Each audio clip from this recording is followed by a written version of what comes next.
Hello everyone, it's me sir और आप सभी का ड्रैगन मास्टर के और एक नए एपिसोड में स्वागत है। तो ये वाला एपिसोड कब स्टार्ट वहीं से होता है जहाँ पे हम लोगों ने देखा था कि इम्पीरियल कॉन्सोर्ट यानी कि जाओ के अंदर जाते जाते जाओ को जो टोकन था उसके बारे में बताया जाता है, जो तो थोड़े ढूंढते जाओ को मिल जाता है जिसके अंदर इम्पीरियल जेड का टुकड़ा था। पर इतने मुश्किलों का सामना करने के बाद भी जाओ तो इस बार भी अपने आंट को बचा नहीं पाता है, जिसपे तो सिंजुआ कह उठते हैं कि ये किस्मत है जिसे बदलना इतना आसान भी नहीं है। और जो सुनते तो जाओ मनी मन सोच उठते हैं क्या सच्ची में उसके आंट के तरह उसके पप्पा जी और जाओ क्लान को भी तबाह होना पड़ेगा। तभी ना सिंजुआ तो उसी इम्पीरियल टोकन को लेते हुए कहती है इस टोकन के अंदर एक सील लगा हुआ है जिसके चलते अगर हम लोग इस टोकन को रॉयल फैमिली के बाहर ले जाने की कोशिश करते हैं तो जोरदार अलार्म के साथ तो बहुत सारे गार्ड भी यहाँ पे आ जाएंगे। और लगता है इसीलिए आर्ट ने कहा कि इस टोकन को रॉयल फैमिली के बाहर ले जाना नामुमकिन है। जो सुनते तो जाओ पूछ उठता है कि इसका मतलब तो ये हुआ कि अगर हम लोग इस टोकन को बाहर ले जाने की कोशिश करें तो जोर से अलार्म बजेगा। और जितना दूर मुझे पता है ये जो क्लाउड किंगडम है ये भी रॉयल फैमिली का हिस्सा है, तो क्या वहाँ पे जाने पे भी ये बजेगा। जिस पे सिंजुआ कह उठते हैं कि चलिए एक बार जाके देख ही लेते हैं, वैसे भी वहाँ पे तो हम लोगों को आज न हो कल जाना ही पड़ेगा। और क्या है पता क्लाउड ड्रैगन किंगडम में इस सील को तोड़ने का कोई रास्ता भी मिल सकता है। और इसी के साथ क्लाउड ड्रैगन किंगडम का सीन दिखाया जाता है जो जगह तो पूरी तरीके से बादलों से ढका हुआ था। और इसी मिस्ट्री से क्लाउड ड्रैगन किंगडम में अभी जाओ मिसडोंग और सिंजुआ भी आ चुकी थी। और जहाँ पे आते ही तो आसपास अच्छी तरीके से देखने के बाद तो जाओ क्या उठता है कि जैसा कि मुझे लगा था यहाँ पे सिर्फ रॉयल फैमिली के मेंबर ही आते हैं, इसीलिए तो देखो आसपास कोई एक गार्ड भी नहीं है। तो सिंजुआ भी क्या उठते हैं कि ये तो हम लोग के लिए ही अच्छा है, चलिए इसी मौके का फायदा उठाते हुए हम लोग झटपट करके स्काई डैश ड्रैगन को ढूंढ लेते हैं। और अगर ये स्काई डैश ड्रैगन हम लोग को मिल जाता है तो क्लाउड ड्रैगन किंगडम के बारे में तो हम लोग को सब कुछ पता चल जाएगा। और खास करके इतने सालों के मेहनत से बनाया हुआ इस क्लाउड ड्रैगन किंगडम को पलक झपकते एम्परर यान ने स्पैरो गॉड को क्यों दे दिया। तभी तो यहाँ पे मिसडोंग सामने दिखाते हुए कहते हैं कि ब्रदर जाओ थोड़ा सामने तो देखिए, ये तो क्लाउड ड्रैगन किंगडम का गार्डियन ड्रैगन ब्लैक ड्रैगन है, पर उस ब्लैक ड्रैगन के पास वो दो इंसान कौन है, क्या इसके बारे में आपको पता है। जहाँ पे तो हम लोग को पता चलता है कि ये तो रॉयल फैमिली का प्रिंस था जिसे तो एक अटेंडेंस ये कह रही थी योर हाइनेस बोलना पड़ेगा, आप तो पहले जैसे ही है, अब तो अभी तक पहले के जैसे हर एक ड्रैगन को ही प्यार करते हैं। जिस पे तो प्रिंस कहता है कि उसके खुद का कोई बेटा नहीं है, इसलिए तो ये जितने सारे ब्लैक ड्रैगन है सब भी तो उसके बेटे जैसे। तो लड़की क्या उठते हैं कि योर हाइनेस आप क्या जाओ क्लान के बारे में सोच के परेशान हो रहे हैं। जाओ क्लान पहले से बहुत ज्यादा पावरफुल हो चुका है, लेकिन आपको तो अच्छे से पता है कि रॉयल फैमिली के सामने जाओ क्लान तो छोटे बच्चे जैसा है। पर प्रिंस तो कहता है कि बात ये नहीं है, बात कुछ अलग है, तुम छोड़ो, तुम्हें ये समझ नहीं आएगा, तुम जाके इम्प्रेस से ये कह दो क्लाउड ड्रैगन किंगडम में मेरा जो काम था वो खत्म हो चुका है और जल्दी मैं स्काई डैश को चेक करके वापस आ जाऊंगा। जहाँ पे तो स्काई डैश के नाम से वो लड़की क्या उठती है अगर आप स्काई डैश को देखने जा रहे हैं तो क्या आपके साथ मैं यहाँ पे 2-3 गार्ड भेज दूं, जिसके लिए तो वो प्रिंस मना करके यहाँ से तो जो ब्लैक ड्रैगन था उसी का सवारी करते हुए 9-2-11 हो जाता है। और जिसे जाता हुआ देखते तो साहब भी झटपट करके अपने बाइक को निकलता हुआ कहता है कि बाइक के बच्चे चलो झटपट करके उस प्रिंस का पीछा करना शुरू कर। इसी के साथ तो बाइक भी यहाँ पे झटपट करके बरी होकर उसी ब्लैक ड्रैगन का पीछा करना शुरू कर देती है। तभी यहाँ पे मिजरोंग के पूछने में जाओ कहता है कि जाओ अभी जिस प्रिंस का पीछा कर रहे हैं उसे अच्छे से स्काई डैश के बारे में पता है, यानी कि कल की लड़ाई में अगर जाओ इस बंदे को बंदी बना लेता है ना तो वो तो आसानी के साथ स्पैरो गॉड को क्लाउड किंगडम के पावर इस्तेमाल करने से रुका पाएगा। और इसी के साथ एक तैरता हुआ टापू यानी कि स्काई एबिस को दिखाया जाता है जो जगह क्लाउड ड्रैगन किंगडम के सबसे पावरफुल यानी कि डैश ड्रैगन का घर। और इसी टापू को देखते ही तो मिजरोंग कह उठते हैं कि ब्रदर जाओ देख के तो ऐसा लग रहा है कि इसके अंदर ना कोई ऑस्पिशियस ड्रैगन रहता है। जो सुनते ही तो जाओ पूछ उठते हैं कि आखिर ये ऑस्पिशियस ड्रैगन क्या है। तभी तो यहाँ पे एंट्री होता है फिशी मास्टर का, जो तो आते ही क्या उठते हैं कि बच्चे अगर ड्रैगन के बारे में जानकारी लेना है तो मुझे बताना, वैसे भी तुम्हें तो पता है कि ड्रैगन के बारे में सबसे ज्यादा तो मुझे पता है। और इसी के साथ तो फिशी मास्टर कहना शुरू कर देते हैं कि बच्चे तुम्हें तो पता है कि दुनिया के शुरुआत से ही बहुत सारे इविल ड्रैगन है, वैसे बहुत सारे इविल बेस्ट भी है, और ऐसे यहाँ पे ऑस्पिशियस ड्रैगन भी है जो ना बहुत ही दयालु होते हैं, जो तो हमेशा इंसानों का रक्षा करते हैं। और ये जो चिली फोर्ट है ये भी उन्हीं ऑस्पिशियस ड्रैगन का काम है ताकि वो लोग ब्लैक ड्रैगन को बचा सके। जो बात सुनते तो जाओ चौंकता हुआ पूछ उठते हैं कि अगर ये ऑस्पिशियस ड्रैगन इतने दयालु है तो फिर ये ड्रैगन स्पैरो गॉड का साथ देकर पूरे कॉन्टिनेंट को जमा क्यों रहा था। जाओ का ये बात सुनने के बाद फिशी मास्टर भी चौंकता हुआ कहता है क्या जाओ बच्चे ऐसा होने वाला है। तो जाओ कहता है कि हाँ फिशी मास्टर ऐसा ही कल होने वाला है, लेकिन ये कैसे मुझे पता है इसके बारे में आप मुझे मत पूछना, अगर मैं आपको बता भी दूं ना तब भी आपको समझ नहीं आएगा। जिस पे तो गुस्सा होता हुआ फिशी मास्टर क्या उठते हैं कि बच्चे अगर तुम मुझे बताओगे नहीं तो मुझे पता कैसे चलेगा,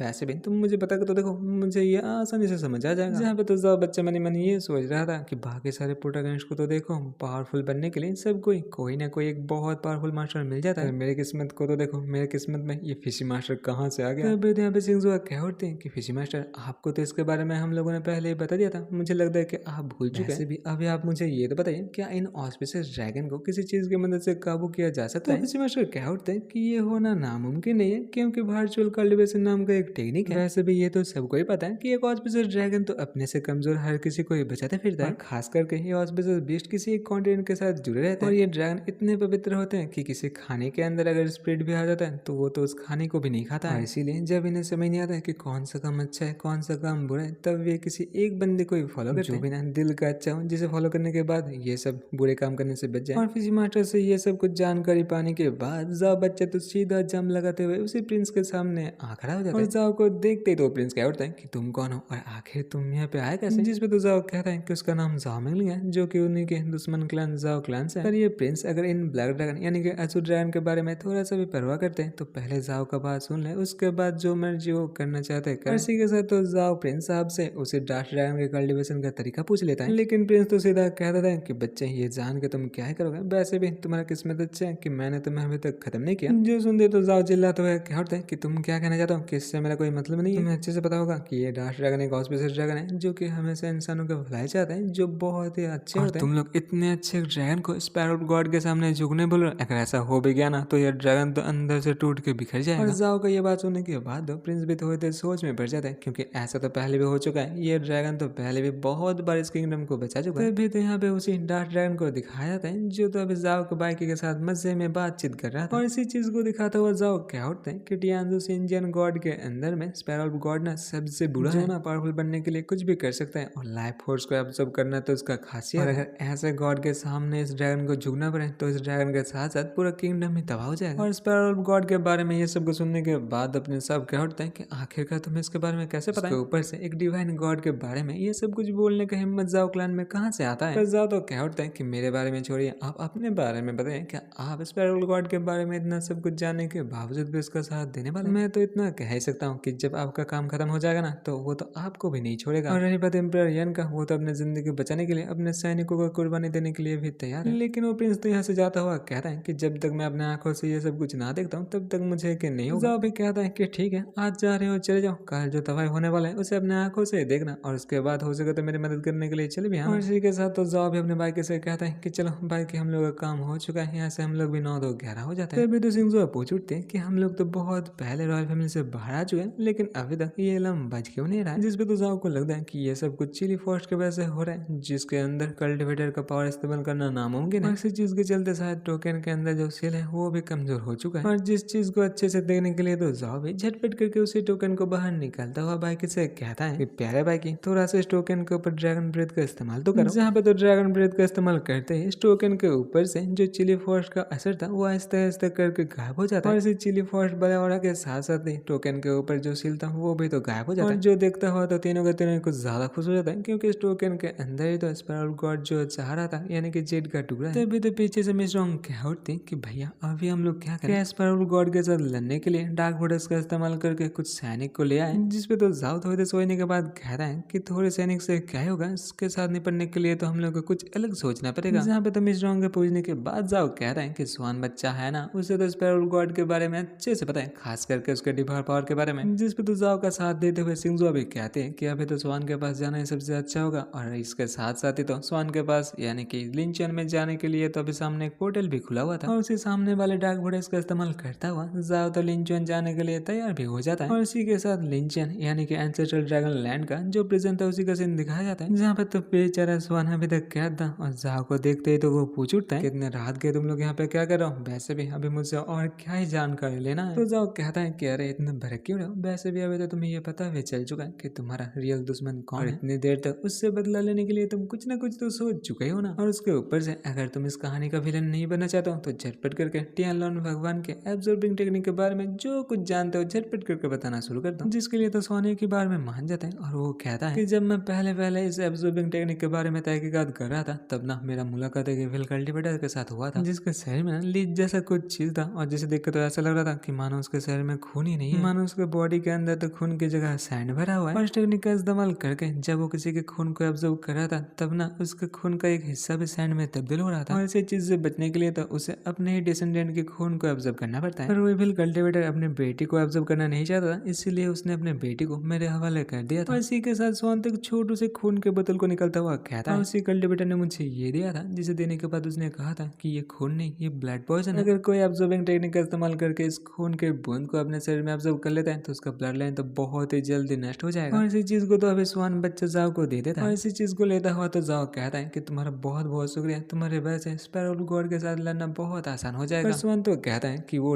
टियानलोन भगवान के साथ लड़ने में जाओ का कोई मदद नहीं कर रहा है, वो तो बस अपने टियानलोन भगवान को निर्दोष साबित करने के लिए ही जाओ को ये चीज दे रहा है। और जो सुनने के बाद तो जाओ समझ जाता है कि स्वान बच्चे के अंदर तो अभी तक उम्मीद का रोशनी है, उसे तो अभी तक थोड़ा सा ही वो ऐसा लगता है कि स्पाइरल गॉड अच्छा है। आप लोगों को क्या लगता है? मुझे तो ये ना लगता है। और हाँ, ये तक था, इसी के साथ ही पहले एपिसोड होता है खत्म। तो ऐसा है, आप सबको ये वाला एपिसोड अच्छा लगा? अगर अच्छा लगा तो लाइक कमेंट और हाँ सब्सक्राइब करते हुए जाना। मिलते हैं और अगले एपिसोड के साथ, तब तक के लिए टाटा बाय बाय और हाँ सही होना रहा।